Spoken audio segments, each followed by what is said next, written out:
Sé que es indudable que se requiere la solidaridad con los mexicanos que van a los Estados Unidos. Sería también conveniente que hubiera ese mismo interés con los mexicanos antes de que se vayan a los Estados Unidos. Pero ya que están allá, es justo que se emprendan acciones de tipo penal, ya que las acciones consulares que se anunciaron desde hace mucho tiempo, por lo visto, no han dado resultado. Se dijo desde un principio, cuando la persecución contra los migrantes mexicanos y de otras nacionalidades se estaba agudizando y endureciendo en los Estados Unidos, que se iba a generar toda una red de apoyo consular para que en los 50 y tantos consulados mexicanos 52 en Estados Unidos se les diera protección, orientación, resguardo. A lo mejor a muchos sí se les dio, pero a otros no. Entonces, estos muertos no son de ayer ni de la semana pasada, todos. Este es el último caso, el de la semana anterior. Es una coronaria cuando dijiste esta noche. Y no. Pepe, el próximo jueves tienes razón. Y tienes razón.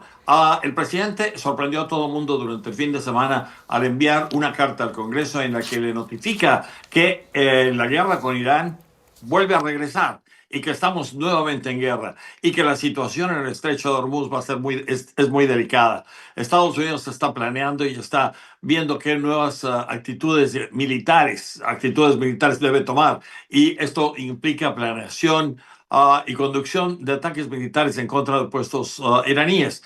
Todo esto se pudo haber evitado, pero los iraníes quieren seguir jugando con este mismo tipo de situación, y entonces esto hace que escale mucho el nivel de enfrentamiento que hay entre los dos países. Ahora, todo esto también tiene un impacto enorme porque el presidente no se puede concentrar en ningún otro asunto más importante que este de la guerra con Irán. Y eso pone a un lado muchas de las otras cuestiones que estamos viendo que se están desarrollando. El mismo jueves, el mismo día que el presidente estará hablándole al mundo y a la nación acerca de esta guerra con Irán y de las posibilidades de expandirla, estarán aquí representantes de otros países hablando acerca de la cuestión del terrorismo, el terrorismo de la izquierda y el terrorismo de la izquierda transnacional. Pues hoy hizo un memorándum la Fiscalía en el Distrito Este de Nueva York, que está en Brooklyn, para recordarle al juez pues que Ismael El Mayo Zambada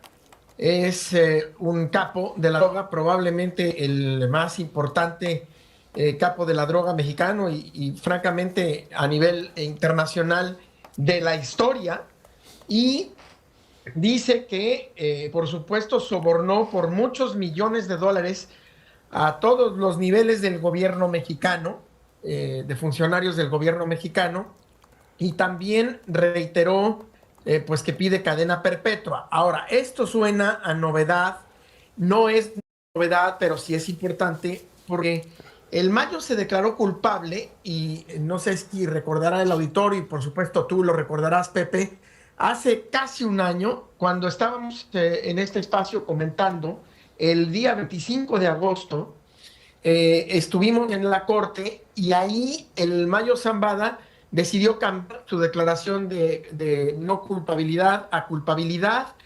Enfrentaba más de 20 cargos, pero el acuerdo que hizo con la Fiscalía fue para declararse culpable de 2 cargos. ¿Cuáles son esos?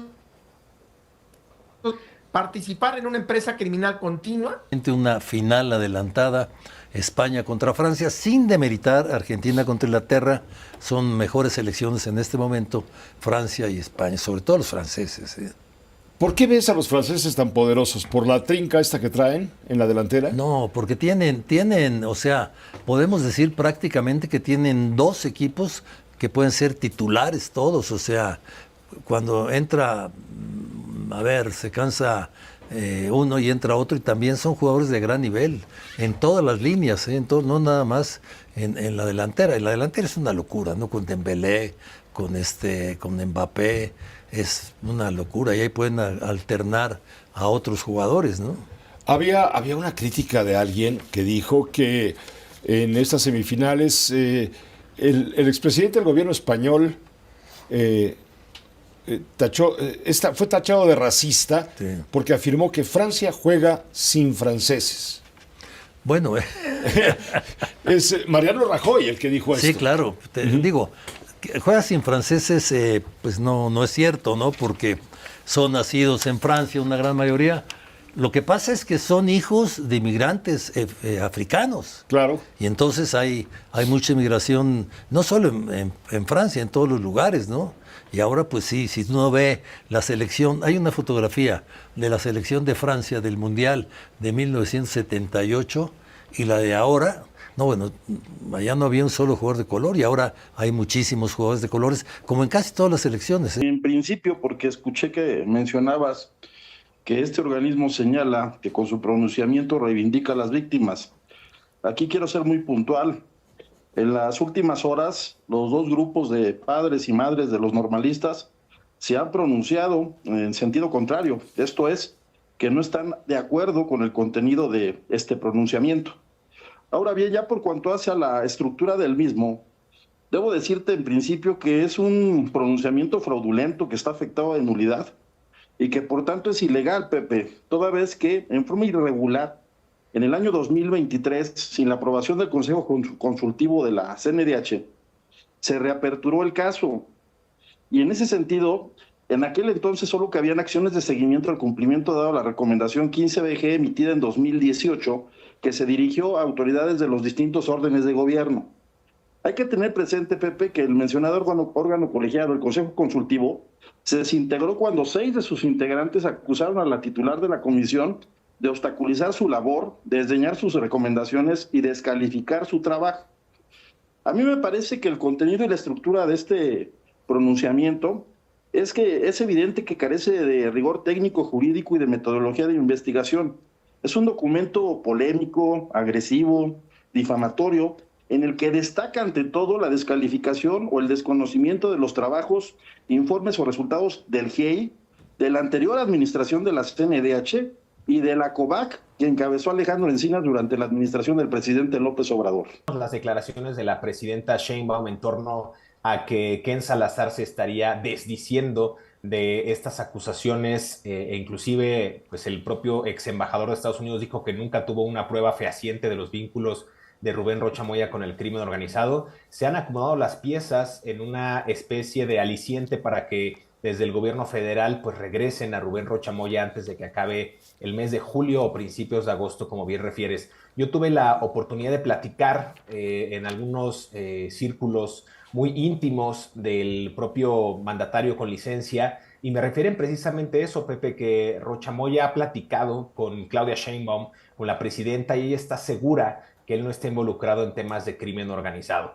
Sus hijos, me refiero a los hijos de Rocha, los Rocha Ruiz, sí tendrían pues una participación en la asignación de contratos truculentos, el propio Rocha Moya en el desfalco al erario, pero la presidenta estaría consciente que no tiene nada que ver con el presunto involucramiento que dice la Corte del Distrito Sur de Nueva York. Tengo información, Pepe, también de que el propio Rocha sigue en su casa en el complejo Banus 360 en el sector de Isla Musalá, en Culiacán, y efectivamente, como él ha referido en su mensaje de hace unos días a través de su cuenta de X, pues sí ha permanecido pues en su vivienda. Solamente ha ido a visitar a su hija en 2-3 ocasiones, que ella está en el sector de La Primavera, un residencial exclusivo, recordarás tú, del que a Diego Armando Maradona, el futbolista argentino fallecido, pues no lo dejaron entrar cuando dirigió a los Dorados, ¿no?